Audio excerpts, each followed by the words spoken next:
ভাঙড়ে এসে বহিরাগত না হয়, তাহলে বাহারুল কিভাবে বহিরাগত হচ্ছে? এটা তো প্রথম প্রশ্ন হওয়া উচিত।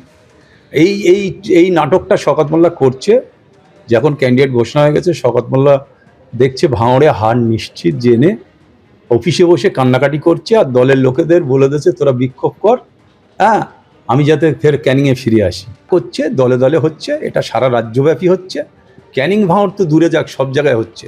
আর আমি আবার বলছি, শওকত মোল্লা ঘরে বসে কান্নাকাটি করছে প্রচণ্ডভাবে।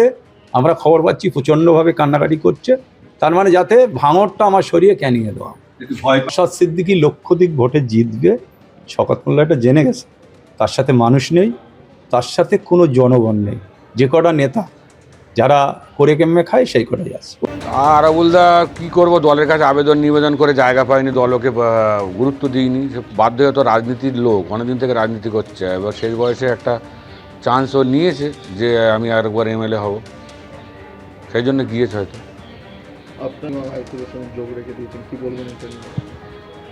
শওকত তো বিজেপির সাথে যোগাযোগ রেখে দিয়েছিল। ও তো এমনি হেরে গেলেও বিজেপিতে চলে যাবে যদি সরকার চেঞ্জ হয়। এটা তো আমার কাছেও খবর আছে, সেটা হয়েছে। আর কিছুদিন যাক, মানে 1-2 দিন যাক, আমি তারপর জানিয়ে দেবো। 19 তারিখের মধ্যে জানিয়ে দেবো আমার স্ট্যান্ড কী আছে। ক্যানিং পূর্বের বিধায়ক শওকত মোল্লা, তাকে এবারে ভাঙড় থেকে প্রার্থী করা হয়েছে এবং তারই প্রতিবাদে গতকাল থেকে বিক্ষোভ শুরু হয়েছে। শওকত মোল্লার বাড়ির সামনেও আজকে বিক্ষোভ দেখানো হয়। বাহারুল ইসলামকে বহিরাগত বলে বিক্ষোভ শুরু হয়েছে।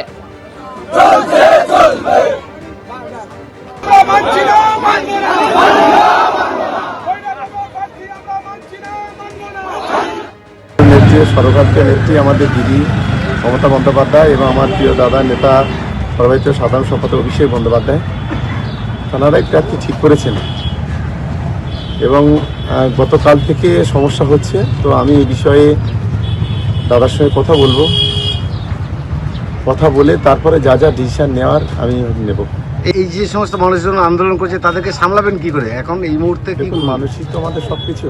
নিশ্চিতভাবে দিদির সঙ্গে বা দাদার সঙ্গে কথা বলে তারপরে যা পরবর্তী পদক্ষেপ যা যা নেওয়ার নেব।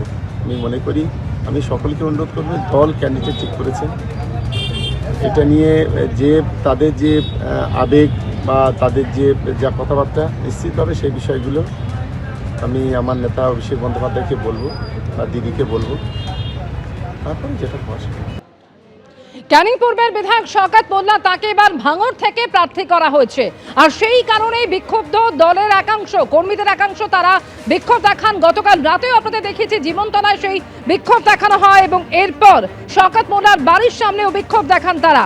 শওকতকে ফের ক্যানিং পূর্ব থেকেই প্রার্থী করতে হবে, এই দাবি তুলেছে দলীয় কর্মীদের একাংশ। তৃণমূল প্রার্থী বাহারুল ইসলামকে বহিরাগত বলে বিক্ষোভ শুরু হয়েছে।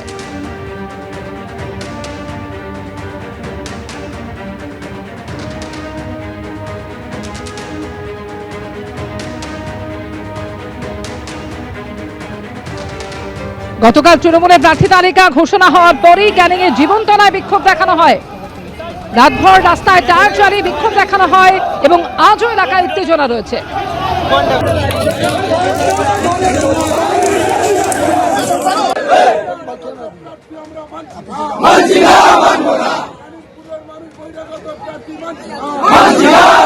এবিপি আনন্দ, এগিয়ে থাকে, এগিয়ে রাখে।